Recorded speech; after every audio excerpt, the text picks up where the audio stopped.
Welcome to my channel Abidas Maths. মই আজি grade 3 grade 4 ত আহিবলগীয়া কিছুমান প্ৰশ্ন মই আলোচনা কৰিম। প্ৰথম কোৱেশ্চনটো হ'ল শতাংশত প্ৰকাশ কৰা। ইয়াত বিভিন্ন ধৰণৰ আছে। এবিলাক শতাংশত কেনেকৈ প্ৰকাশ কৰে হেতু উলিয়াই দেখুৱাম। তাৰ পিছত আৰু কোৱেশ্চন কৰি যাম। তোমালোকে চাই থাকিবা। এক দিনৰ 8 ঘণ্টা। এক দিনত কিমান ঘণ্টা? এক দিনত 24 ঘণ্টা। এক দিনত 24 ঘণ্টা। এক দিনত 24 ঘণ্টা। তেনেহলে কৈছে এক দিনৰ 8 ঘণ্টা। এটা দিনৰ 8 ঘণ্টা কিমান হ'ব? এটা দিনৰ এক দিনৰ 8 ঘণ্টা।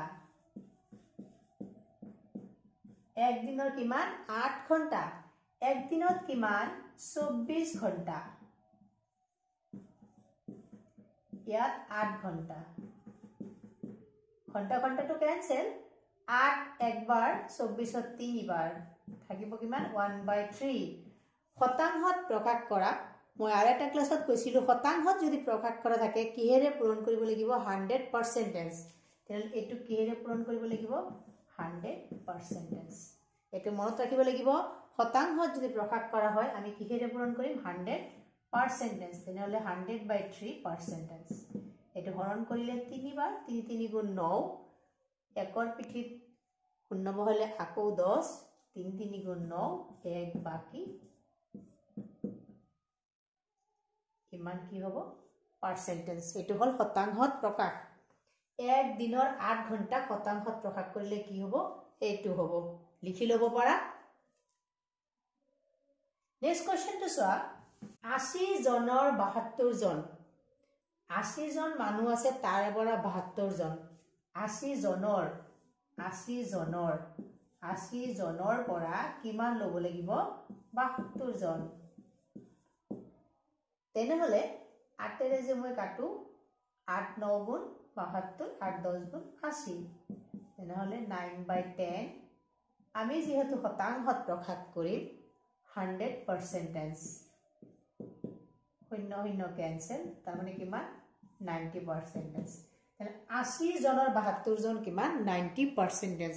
তাৰ পিছত আহিল 5 টকাৰ 25 পইচা। 1 টকা কিমান? 1 টকা সমান 100 পইচা। 1 টকা কিমান? 100 পইচা। তেনেহলে 5 টকাৰ 25 পইচা। 5 টকাৰ মনত ৰাখিব লাগিব। এক দিনৰ এটো কি লিখিছিলো? ভগ্নাংশটোৰ হৰত লিখিছিলো। 80 জনৰ এটো তলত লিখিছিলো। 5 টকাৰ এটো তলত লিখিছো 25 পইচা। কিন্তু আমি একক বিলাক একে কৰিব লাগিব। ইয়াত যেনেকুৱা দিনৰ পৰা 3 ঘণ্টা একে বনাইছিলো ইয়াত এনেকৈ টকাটো কি বনাব লাগিব? পইচা বনাব লাগিব। 5 টকা সমান কিমান হ'ব? 500 পইচা। এটো হ'ব 25 পইচা। আমি তুলনা কৰি আছো। যদি একক একে নহয় আমি কেতিয়াও তুলনা কৰিব নোৱাৰো। পইচা পইচা কেনসেল।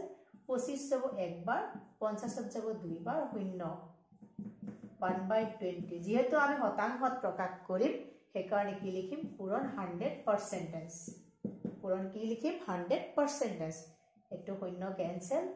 2 10ত কেইবাৰ যায়? 5 বাৰ, 5%। তেনেহলে 5 টকাৰ 25 পইচা কিমান? 5%। এইবিলাক প্ৰশ্ন আহি থাকে। আগে পিছে যিমান প্ৰশ্ন দেখা পাইছো এনেকুৱা ধৰণৰ মই আৰু দি যাম। 11:20। 11:20 মানে কি? অনুপাত। 11:20 এটো হল এটা অনুপাত। এনেকৈ লিখিলে অনুপাত আকাৰ, এনেকৈ লিখিলে কি আকাৰ? ভগ্নাংশ আকাৰ। এটো 100% লিখিম আমি। 100 কি? পাৰ্চেন্টেজ। শূন্য শূন্য কেনসেল। এটো 5 বাৰ, 5 11 গুণ কিমান? 55%। 55%। তাৰপিছত আহিল 0.004। ইয়াক লিখা যায় 4/, দশমিক কেইঘৰ পিছত আছে? 1 2 3। তেনেহলে একৰ পিঠিত কেইটা শূন্য দিম? 3টা শূন্য দিম। তাৰ পিছত আমাৰ পাৰ্চেন্টেজ লাগিব। সেইকাৰণে কি লিখিম? 100%। শূন্য শূন্য কেনসেল। তেনেহলে কি থাকিব?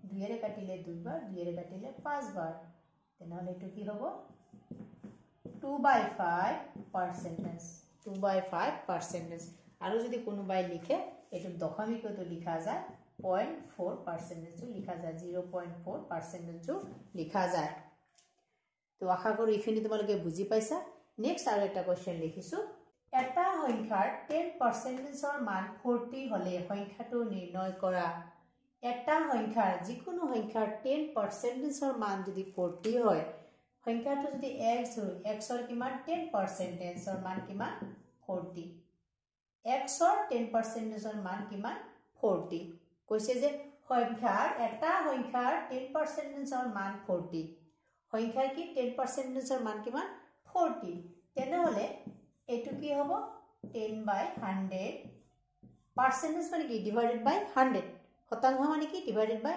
100 ইকুয়াল টু 40 और x ইকুয়াল x মানে কি সংখ্যা x টু কি সংখ্যা বুলি ধৰিছো এটো হ'ব 40 ইনটু এটো যদি ইফালে পূৰণ হৈছে ইফালে গলে কি হ'ব হৰণ হ'ব তাৰ মানে এই 100 টো ইয়াৰ লগত পূৰণ হ'ব 40 লগত পূৰণ হ'ব এটো এনেকে উলটি যাব হৰ টু লব হ'ব লব টু হৰ হ'ব তাৰ পিছত এটো ক্যান্সেল তেনেহলে সংখ্যাটো কি হ'ব 400 সংখ্যাটো কি হ'ব 400 নেক্সট কোৱেশ্চনটো হ'ল 64 ৰ কিমান শতাংশৰ মান 16 হ'ব আগৰ নিচিনাকে যদি বুজাৰ কাৰণে মই x% ধৰি লও তেনেহলে কি হ'ব 64 ৰ x% ৰ মান কিমান হ'ব 16 হ'ব x64 ৰ x% ৰ মান কিমান হ'ব 16 হ'ব তাৰ মানে কি x মানে কি x divided by 100 equal to 16 divided by 64 or x equal to 16 into 100 divided by 64 তো তোমালোকে মনত ৰাখিবা যদি এনেকুৱা ধৰণৰ প্ৰশ্ন হয় 64 ৰ কিমান শতাংশৰ মান 16 হ'ব তেনেহলে আমি কি কৰিম এই যে কিমান শতাংশৰ মান 16 হ'ব ইয়া যেটো মান দিয়া থাকিব যেটো মান আমাৰ দিয়া থাকিব সেই মানৰ লগত কিমান শতাংশৰ কৈছে সেই মানৰ লগত 100 সেই শতাংশটো পূৰণ কৰি কিমানৰ আছে হেতু হৰণ কৰিলে আমাৰ উত্তৰটো ওলাব এনেকে নকৰি এনেকে কৰিলেও হ'ব যে কিমান এটা যদি বেলেগ দিয়া থাকে মান ইমান হ'ব হেতু পূৰণ 100 ডিভাইডেড বাই যেটো মানৰ কব হেতু আমি হৰণ কৰিব লাগিব তেনেহলে এটুক যদি হৰণ কৰা যায় 16 64 কেইবাৰ যায় 4 বাৰ আৰু 4 2 গুণ 5 25 তাৰ মানে 64 ৰ 25 শতাংশৰ মান কি হ'ব 16 হ'ব 64 ৰ কিমান 25% ৰ মান কি হ'ব 16 হ'ব তো আজিলৈ ইমানে আশা কৰো তোমালোকে মোৰ ক্লাস বুজি পাই আছা আৰু যদি তোমালোকে বুজি পাইছা ধুনিয়া এটা কমেন্ট কৰিবা আৰু বেলেগক শেয়াৰ কৰিবলৈ নাপাহৰিবা আজিলৈ ইমানে ধন্যবাদ